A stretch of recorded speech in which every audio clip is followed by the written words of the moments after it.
Les médecins de ce monde n'ont pas pu te guérir. Non. Les docteurs de ce monde n'ont pas pu te guérir. Non. Même les scientifiques de ce monde n'ont pas pu te guérir. Non. Les chercheurs de ce monde ne trouvent pas de solution. Mais je viens t'annoncer une bonne nouvelle. Je viens te dire qu'il y a un nom par lequel tout genou fléchit.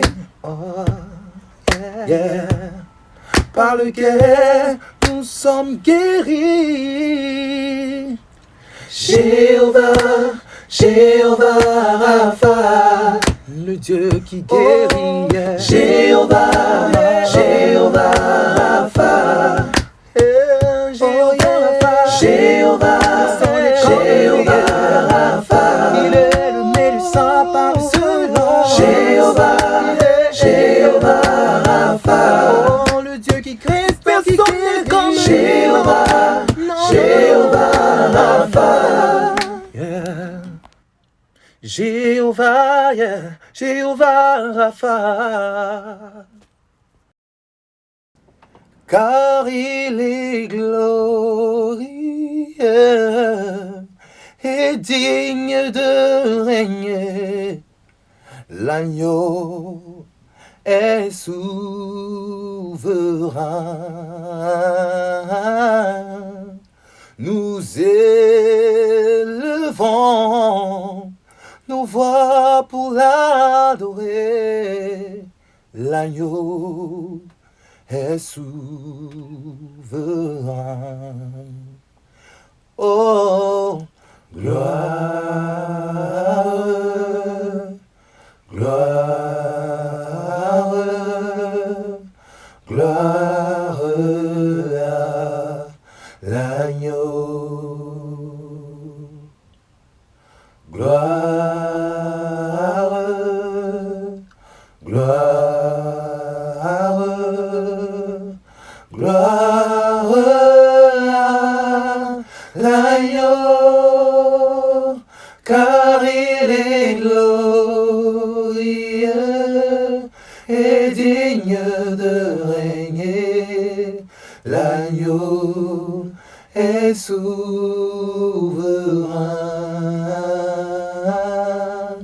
Nous élevons nos voix pour l'adorer. L'agneau est souverain.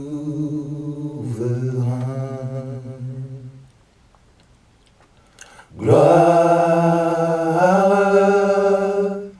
gloire, gloire à l'agneau, car il est glorieux et digne de régner. L'agneau est souverain. Nous élevons nos voix pour l'adorer. L'agneau est souverain. Car il est glorieux et digne de régner. L'agneau est souverain. Nous élevons nos voix pour l'adorer. L'agneau est souverain. Car il est glorieux et digne de régner. L'agneau est souverain.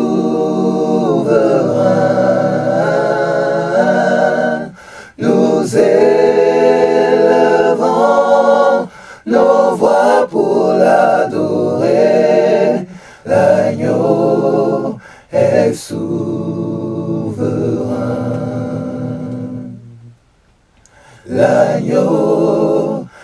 est souverain.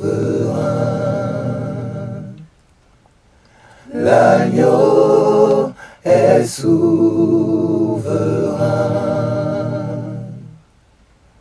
L'agneau est souverain.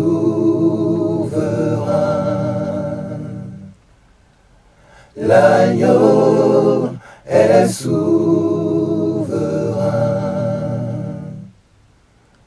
L'agneau est souverain.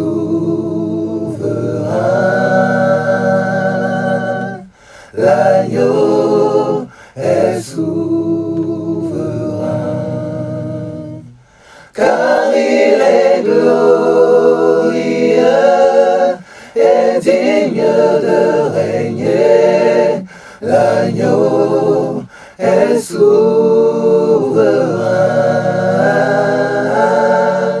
Nous élevons nos voix pour l'adorer. L'agneau est souverain. Shalom, shalom. Nous sommes bénis aujourd'hui. Que la grâce et la puissance du Seigneur Jésus nous accompagnent en ce jour. Je me réjouis cet après-midi de me trouver en face de tout le corps de Christ pour toutes les personnes qui entendront ce message. Je pense que cela nous fera du bien. Aujourd'hui, nous voulons continuer encore dans cette même dynamique qui est la résurrection, la fête de la Pâque que nous avons eu le dimanche dernier. Et j'aimerais nous inscrire dedans. Nous avons parlé de la résurrection de Jésus. Nous avons été heureux qu'on nous instruise sur la résurrection. Nous avons été vraiment très contents d'entendre les différents prêches sur la résurrection. Nous avons compris, je pense et je le souhaite, que nous, enfants de Dieu, nous avons compris ce que c'était que la résurrection. Et j'aimerais apporter un petit complément à ces enseignements que nous avons tous reçus depuis toute la semaine. Je vais apporter un complément. Ce complément sera surtout focalisé sur le fait de la résurrection et que je voulais mettre en rapport la résurrection, et puisque nous sommes aujourd'hui d'être chrétiens, est-ce que nous sommes aussi d'être dans ce monde, et quel est l'impact que la résurrection, ou bien la puissance de la résurrection pourrait avoir aujourd'hui dans notre existence, et de comment il faudrait que nous exploitions la puissance de la résurrection. Il ne faudrait pas simplement qu'on se dise que Jésus est ressuscité et je suis ressuscité, né de nouveau, je suis ressuscité, donc ça s'arrête là, ça ne s'arrête pas là. Généralement, le problème que nous rencontrons, c'est que nous prenons la parole, nous l'entendons la parole, nous la connaissons, mais nous ne cherchons pas à approfondir la parole et aller, ou alors appliquer, pour beaucoup, appliquer la parole dans certaines dimensions dans notre vie, dans certains domaines dans nos vies, où nous les appliquons, mais d'une façon un peu personnelle, ou une façon un peu, comment je pourrais dire ça, un peu erronée, un peu une façon qui n'est pas vraiment juste. Elle ne découle que de notre désir. Elle ne cherche pas vraiment à manifester quelque chose de Dieu, quelque chose de divin, la volonté de Dieu. Et donc, j'aimerais nous aider à comprendre certaines choses en ce qui concerne la résurrection. Nous avons parlé de la résurrection et on pourrait dire que dans la résurrection, on peut parler de plusieurs formes d'action qui peut se mener. Pourquoi je dis ça? Parce que tout simplement, on se rend compte que il y a eu, si on peut utiliser ce terme, plusieurs moments dans la Bible où il y a eu des résurrections qui se sont faites. Mais j'aimerais d'abord marquer la différence entre ce qui est du miracle et entre ce qui est la résurrection. Le miracle, je vais commencer par le miracle. Le miracle, donc, par rapport à bibliquement parlant, le miracle est une action qui va être menée, une action qui vient sortir de tout ce qui peut être expliqué scientifiquement. Un miracle, la puissance de Dieu dans une personne, dans un de ses serviteurs, où Dieu peut aussi directement utiliser son serviteur, ou bien Dieu peut faire directement un miracle, et puis quelque chose s'opère, quelque chose de surnaturel qui s'opère. C'est-à-dire quoi? Quand je parle de miracle, le miracle peut être opéré par un homme. Dieu va passer au travers d'un homme pour opérer un miracle.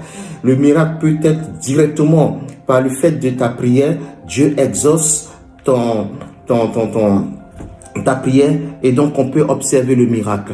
Et donc les différentes résurrections que nous avons vues dans la parole, hormis, ou bien les différentes renaissances ou les différences, je cherche le mot qui est très important, parce qu'il ne faudrait pas que non plus nous sortions du cadre de ce que nous voulons dire. Je veux dire, le fait que quelqu'un passe de la vie à la mort, je veux vraiment qu'on appuie l'aspect de la résurrection. Parce que quand on parle réellement de résurrection, nous parlons de résurrection en ce qui concerne Christ. On parle réellement de Christ. C'est une action. Résurrection, bibliquement, c'est donc le Fils, le Christ, le Dieu incarné en Christ, en l'homme Christ, qui va donc mourir par la chair et ressusciter. Maintenant, nous avons ces miracles qui se sont opérés, parce que je veux qu'on marque la différence. Nous avons ces miracles qui se sont opérés. Et ces miracles-là, nous pouvons voir plusieurs miracles qui ont été faits avant la résurrection. 2 miracles qui ont été faits avant la résurrection. Et ces miracles-là ne sont pas réellement des résurrections, parce que la résurrection, c'est donc la mort physique et la renaissance, ou bien l'apparition spirituelle d'un être. La mort physique et l'apparition spirituelle d'un être. Donc la mort de l'être charnel et l'apparition de l'être spirituel. Par contre, le miracle de ce que quelqu'un part de la mort à la vie est différent de la résurrection.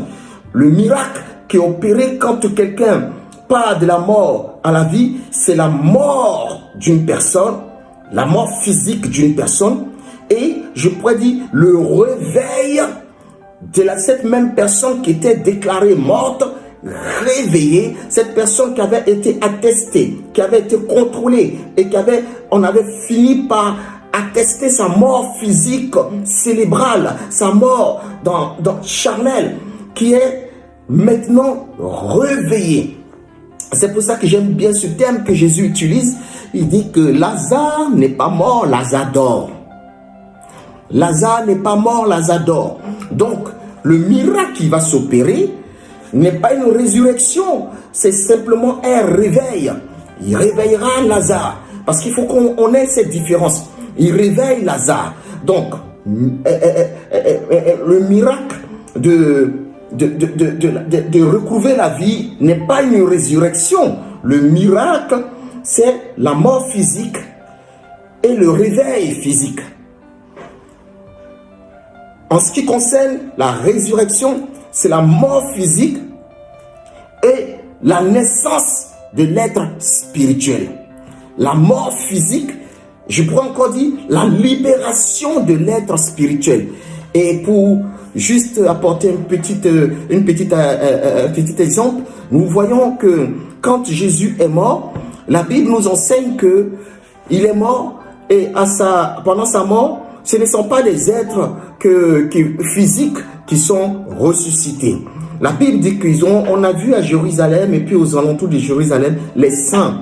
On les a aperçus et ils ont disparu. Ce sont des personnes, des êtres qui ont apparu comme ça spirituellement et qui ont disparu. Mais physiquement, il n'y a pas eu de vie qui continue. Par contre, ceux qui sont revenus à la vie ont eu une vie après la résurrection. Par contre, Jésus, après la résurrection, physiquement, est apparu à ses disciples, mais très vite fait, son corps physique ne pouvait plus avoir sa présence sur terre n'est plus d'actualité. Il fallait donc qu'il retourne vers le spirituel, vers le lieu où demeure tout ce qui est spirituel, donc le royaume des cieux. Et Jésus est donc retourné vers le royaume des cieux. Je veux simplement que on porte un peu nos regards un peu sur cette partie-là, et puis tout simplement pour nous ramener sur le fait que la résurrection de Christ n'est pas simplement le fait que nous prenons conscience que nous sommes nés de nouveau, mais la nouvelle naissance implique aussi que nous devons avoir un impact dans le monde dans lequel nous sommes. Et Dieu dit quoi? Il dit, nous sommes de ce monde, mais nous n'appartenons pas au monde.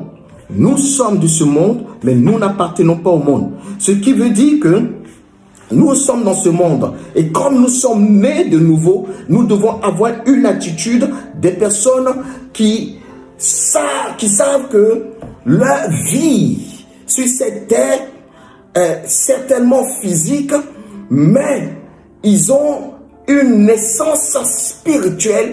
La résurrection que nous partageons avec Jésus, c'est quelque chose de spirituel, donc qui nous confère un pouvoir spirituel, qui nous confère une citoyenneté spirituelle, une citoyenneté qui vient donc du royaume céleste. Et à partir de cet instant, je dis bien que tout ce que nous faisons en tant qu'être né de nouveau, être ressuscité par la mort de Jésus, par la résurrection de Jésus, ressuscité par la puissance que confère la nouvelle naissance, la nouvelle renaissance. Vous comprenez bien que quand on parle de nouvelle naissance, l'homme qui est né de nouveau ne change pas physiquement.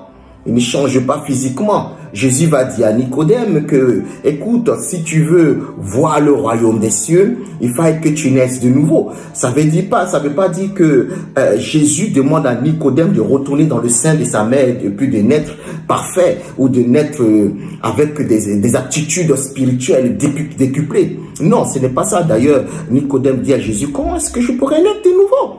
À mon âge, pourrais-je retourner dans le sein de ma mère pour naître? Jésus dit non, écoute, ce dont je suis en train de te parler, ce n'est pas des choses physiques. Je te parle de quelque chose de spirituel et tu me ramènes à la chose physique. Parce que notre conception des choses souvent est très terre à terre, est très physique, est très physiologique.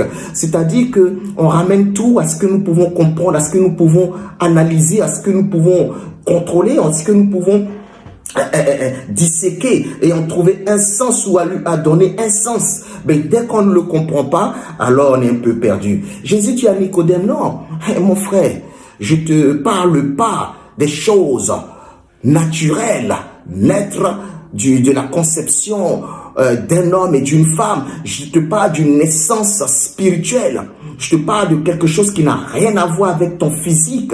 C'est-à-dire tout simplement que au jour d'aujourd'hui, si tu veux vraiment voir le royaume, il faut que l'être que tu es aujourd'hui physique meure. Et que ça ne soit pas l'être physique qui renaisse, mais l'être spirituel qui est libéré. J'aime bien utiliser ce terme de libéré. Parce que l'homme est bio-spirituel, mais la plupart, 90% du temps, nous utilisons cette partie biologique au détriment de la partie spirituelle. Alors, dans le cas de la résurrection, dans le cas de la nouvelle naissance, nous disons que l'être spirituel est libéré de sa prison charnelle, est libéré de son enfermement mental, est libéré de son enfermement intellectuel, est libéré de toute emprise mondaine. Et il prend donc le dessus en l'être charnel, il prend le dessus en l'être charnel et fait les œuvres de l'esprit. Alors Dieu dira, tout ce qui est né de l'esprit est esprit, et tout ce qui est né de la chair est chair. Tout ce qui est né de la chair est chair, et tout ce qui est né de l'esprit est esprit. Ce qui est né de la chair fait les œuvres de la chair, et ce qui est né de l'esprit fait les œuvres de l'esprit. Alors Nicodème est stupéfait. Il se dit, mais qu'est-ce qu'il raconte cet homme? Ces paroles sont puissantes, elles pénètrent mon être pour voir le royaume, pour manifester les œuvres du royaume, pour voir la gloire de l'esprit. Il fallait que je naisse de nouveau. Waouh! Pour que mes prières, ma prédication la parole que j'annonce aux fidèles, aux disciples, aux hommes, aux femmes, aux enfants que je rencontre, pour la gloire de Dieu, pour que ça ait un impact de leur vie, il faille que je naisse de nouveau. En gros, naître de nouveau, c'est posséder la révélation du Saint-Esprit. Et il lui dit, il faut que tu naisses d'eau et d'esprit. Il faut que tu naisses d'eau et d'esprit. Nais de nouveau, Nicodème. Si tu veux manifester les œuvres, ou tu veux comprendre d'où me vient cette manifestation des œuvres, il faut que tu naisses de nouveau. On ne peut pas expliquer les choses spirituelles, charnelles, sur le plan charnel. Il faille que tu naisses de nouveau pour comprendre les choses de l'esprit. Si tu n'es pas né de nouveau, tu n'es pas ressuscité. En gros, tu n'as pas libéré ton être spirituel, ton être divin, ton être intérieur. Tu ne peux pas naître de nouveau. Tu n'es pas né du moins de nouveau. Parce que beaucoup parmi nous, nous pensons que parce que nous allons à l'église, nous prions, nous jeûnons, alors nous pensons que nous avons libéré, nous sommes libérés de l'intérieur. Nous ne sommes pas libérés de l'intérieur. Quelquefois même la religion prend le dessus. Nous nous conformons à certains dogmes et nous nous conformons à certaines prédications et nous pensons que nous sommes libérés. Nous ne sommes pas libérés. Parce que quand tu es libéré, tu ne fais plus les œuvres de ta chair, mais tu fais les œuvres de celui qui t'a libéré. Celui qui est en toi. Paul dirait, et la parole de Dieu nous apprend ceci en disant que depuis que j'ai reçu Jésus-Christ de Nazareth, tout ce qui est de la chair, pour moi, est devenu comme de la boue. Je vois tout cela comme de la boue. Ça n'a plus aucune importance pour moi. C'est Jésus-Christ qui devient pour moi le sens même de toute chose, le sens de mon existence, c'est Christ. Je n'ai que fait de ce que les autres peuvent chercher. Mais ce que je cherche, c'est posséder Christ en moi. Parce que tant que j'ai Christ en moi, c'est l'espérance. C'est la gloire. Et donc, le fait de se dire ou de reconnaître que nous sommes nés de nouveau, cela veut dire que nous avons atteint aujourd'hui un niveau spirituel qui peut nous permettre d'exceller en toutes choses. Parce que naître de nouveau, comme je l'ai dit, c'est la libération de son être intérieur. Je parle bien de la résurrection. J'ai dit, dans mon commencement, j'ai bien expliqué que le miracle de quelqu'un qui est mort et qui a retrouvé la vie n'est pas une résurrection. Je fais bien la différence. J'ai dit bien que la résurrection, c'est la mort physique et la libération de l'être spirituel. Donc, du divin.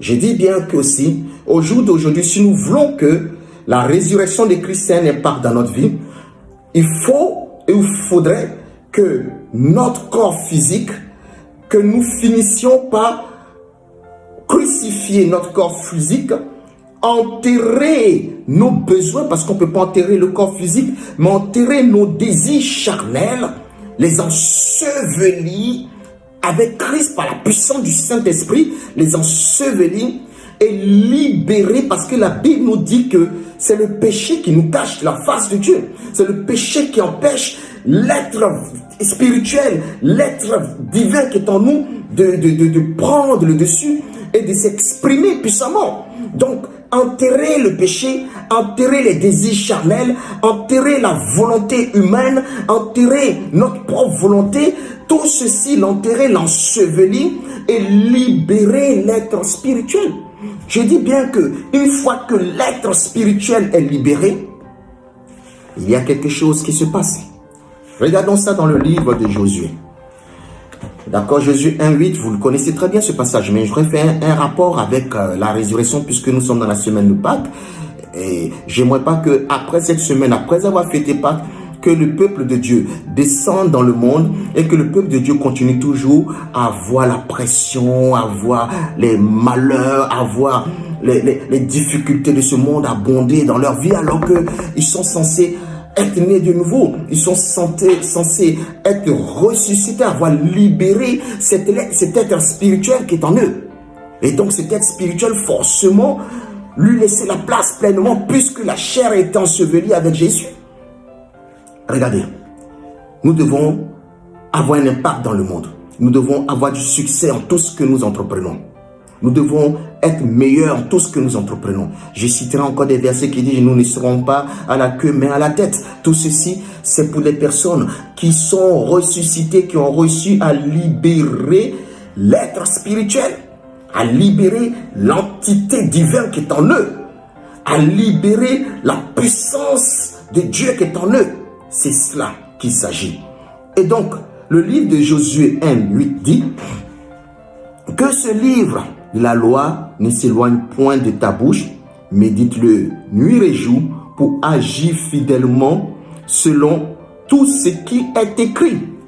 Écoutez, Jésus va dire quoi? Parce que nous entendons beaucoup de personnes qui disent aujourd'hui que on n'est plus, l'ancienne alliance c'est terminé.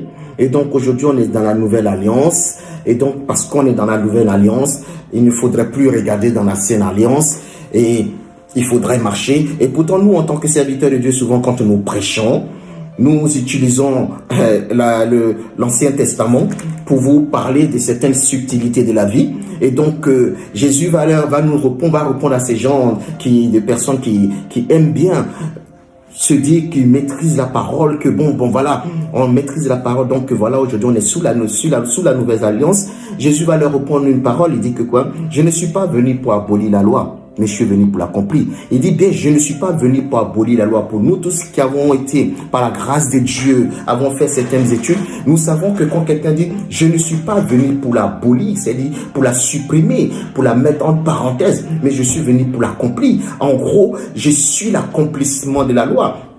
Et donc, il est important que la nouvelle alliance ne peut paraître ou ne peut avoir d'impact dans ta vie que quand tu prends conscience de l'alliance qui était avant. Comment est-ce que tu peux rentrer dans une nouvelle alliance si tu ignores l'ancienne alliance et tu ne sais pas quelle est donc l'importance de l'ancienne alliance et quel est l'aboutissement de l'ancienne alliance qui donne aujourd'hui cours à la nouvelle alliance dans laquelle tu t'inscris?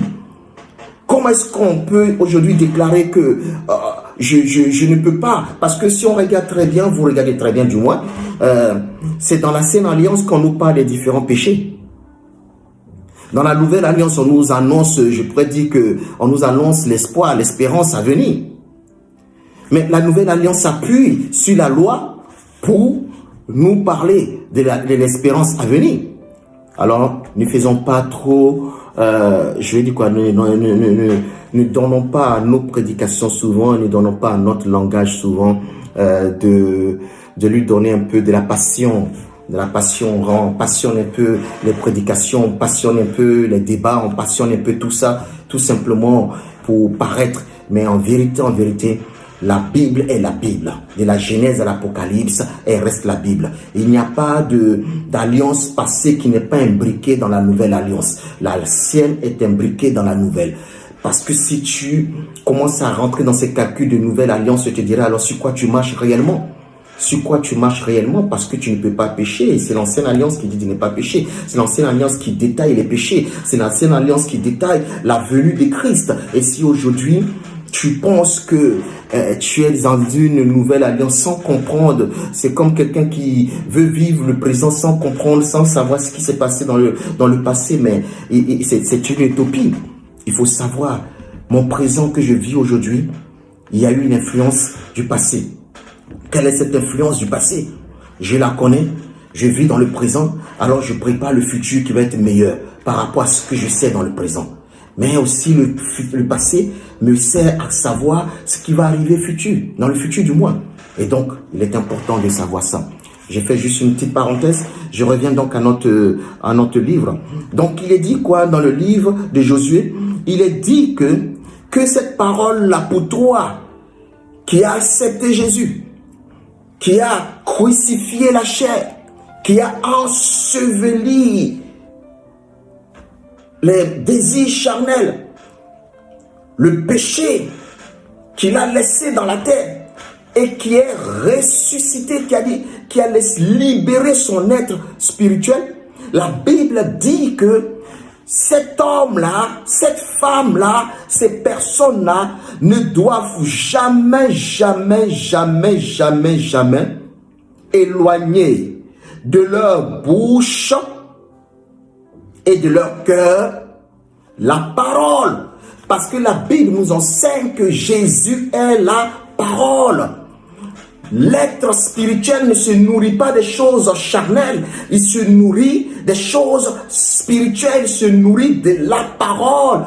Il dit l'on ne vivra pas simplement de pain, mais de toute parole qui vient de Dieu. L'être, ton être que tu as libéré par la résurrection a besoin de la vérité, a besoin d'être alimenté par la parole de Dieu, qui est le socle de son existence, le socle de qui il est, qui lui confère la puissance, qui lui confère l'autorité, qui lui confère le pouvoir sur la chair, qui est libérée aujourd'hui, qui est sanctifiée par le sang de Christ.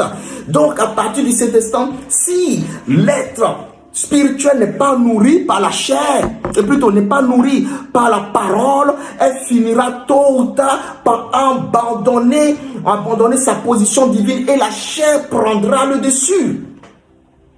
Donc pour toi et pour moi, qui sommes ressuscités, qui avons libéré l'être spirituel, nous devons veiller à ce que cet être-là soit nourri par la parole, pas par autre chose.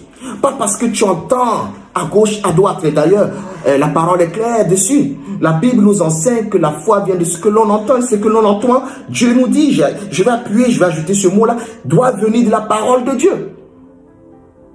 Doit venir de la parole de Dieu. Si tu prêtes ton oreille à n'importe qui, à n'importe quoi, aux actualités, à tout vent, ta foi sera selon ce que tu entends.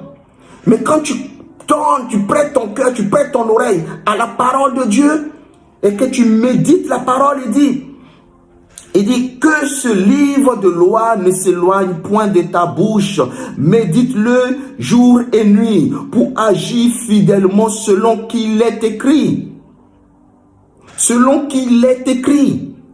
Car c'est alors que tu auras du succès dans toutes tes entreprises. C'est alors que tu réussiras. Dieu est en train de parler ici à quelqu'un qui a crucifié la chair, qui a crucifié le péché, qui a abandonné les œuvres de la chair et qui a libéré l'être spirituel qui est en lui, l'être divin, les choses, la personne invisible qui est en lui, qui honore, qui obéit, qui travaille, qui fonctionne selon la pensée divine. Il lui dit que s'il médite la parole, il garde la parole jour et nuit et il reste fidèle à ce qu'il est écrit, il dit que c'est alors, écoutez, il dit car c'est alors, c'est-à-dire c'est une condition que tu auras du succès dans tes entreprises, c'est alors que tu réussiras.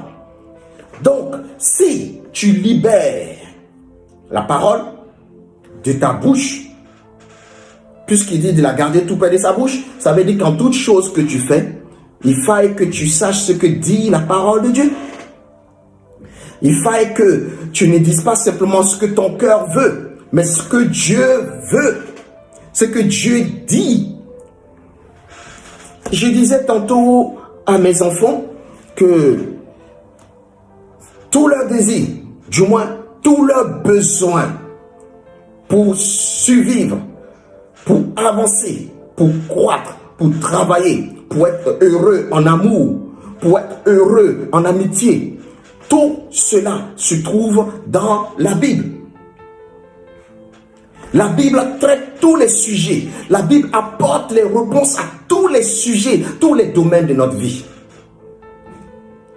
Alors quelqu'un qui a libéré son être, qui est né de nouveau, cette personne-là ne cherche plus à nourrir simplement la chair, mais elle cherche à nourrir l'être spirituel par la parole de Dieu. Et quand l'être spirituel est libéré, elle attire l'Esprit de Dieu en lui. Elle médite, elle cherche la présence du Seigneur. La Bible dit que Christ vient habiter en cette personne. Écoutez, pour avoir le succès, c'est pas simplement le fait, mais c'est le fait que Christ vient habiter en toi. Christ vient habiter en toi. Et il est dit, Christ en moi, l'espérance et la gloire. Christ en moi, l'espoir renaît et la gloire paraît. Christ en moi, je n'ai plus besoin de regarder à gauche, à droite, savoir qui me veut du mal. Parce que s'il est avec moi, qui sera contre moi? L'être, la résurrection, c'est la naissance d'un homme fort. C'est la naissance d'un homme puissant. C'est la naissance d'un homme qui a autorité. C'est la naissance d'un homme qui a plénitude sur toutes choses. C'est la naissance d'un homme qui a la puissance, qui contrôle tout, qui domine tout. C'est la naissance d'un être contre lequel aucune force ne peut prévaloir. C'est la naissance de la sécurité, de l'amour, de la joie, de la quiétude, de tout ce que tu attends. Il pourvoit tes besoins. Il pourvoit tout ce dont tu as besoin. Il dit bien tout ce dont tu as besoin. Il pourvoit cela. Comprenons que il ne suffit pas simplement de dire que nous avons fêté la Pâque. Il ne suffit pas simplement de dire que nous sommes nés de nouveau. Mais il faut démontrer cette nouvelle naissance. La Bible dit que la foi ne consiste pas simplement en paroles, mais en démonstration. Il faut démontrer cette nouvelle naissance par le changement autour de toi, par ton changement, par le fait que tu réussisses à tout égard, par le fait que tu impactes ta génération, par le fait que tu impactes ta nation, par le fait que tu impactes dans ton église, par le fait que tu deviens un modèle, par le fait que tu es dans le plan de Dieu, par le fait même que on ne te voit même plus, mais on voit la puissance de Dieu resplendir de toi. Alors, je prie Dieu que toute l'Église, que les personnes qui ont entendu ce message, nous comprenons que c'est encore possible. Le message qui nous a été livré, ce n'est pas un message qui est périssable. C'est un message de l'éternité qui a encore sa place dans notre temps d'aujourd'hui. Et encore plus sa place aujourd'hui, plus qu'hier. Ce message est d'une importance parce que le monde t'attend. Je n'aimerais pas citer la parole, vous la connaissez. Le monde attend avec un ardent désir la révélation des fils de Dieu. Le monde t'attend. Le monde t'attend. Toi qui as ressuscité. Toi qui as libéré l'être qui est en toi, l'être intérieur, nourri par la puissance de l'esprit. Dieu a besoin de toi. Et le monde a besoin de toi. Le monde a besoin de que tu dises un mot et que le monde soit transformé. Parce que si Christ est en toi, tout ce qui sort de toi rentre en exaucement. Aie confiance en toi et aie confiance en ton Dieu. Mets ta confiance en ton Dieu et aie confiance en toi. Et déclare les paroles, cherche la présence de Dieu, abandonne le péché, abandonne les désirs de la chair et donne ta vie à Dieu promptement, véritablement. Donne ta vie à Dieu. Sors de la religiosité et vis la foi. La foi n'est pas une religion. La foi est un mode de vie. La foi est une compréhension de la parole. La foi est quelque chose qui agit. C'est pas quelque chose qu'on énumère. On récite la Bible tous les jours, mais on ne vit pas la foi. Un être né de nouveau, ressuscité. La Bible nous enseigne que il a envoyé l'Esprit. L'être qui est né de nouveau, ressuscité, a la capacité d'envoyer l'Esprit en mission. Et l'Esprit va en mission et revient lui rendre compte.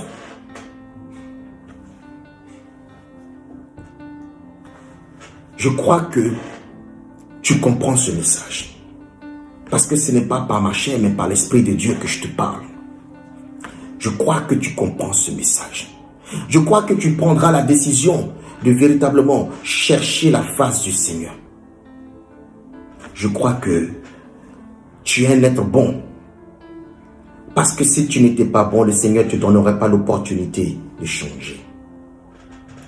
Je pense qu'il a déjà tout disposé pour que tu acceptes la parole et que tu cherches la voie de la vérité.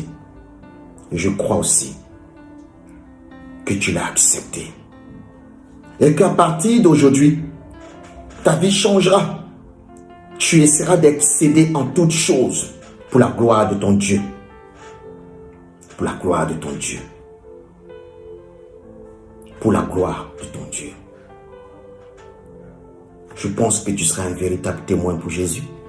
Je pense que tu seras un être qui va annoncer la parole en puissance, en force et en gloire. Sois béni. Et que la puissance de la résurrection t'accompagne toute cette année. Que ton nom soit mêlé au nom de Jésus. Que ton témoignage soit grand.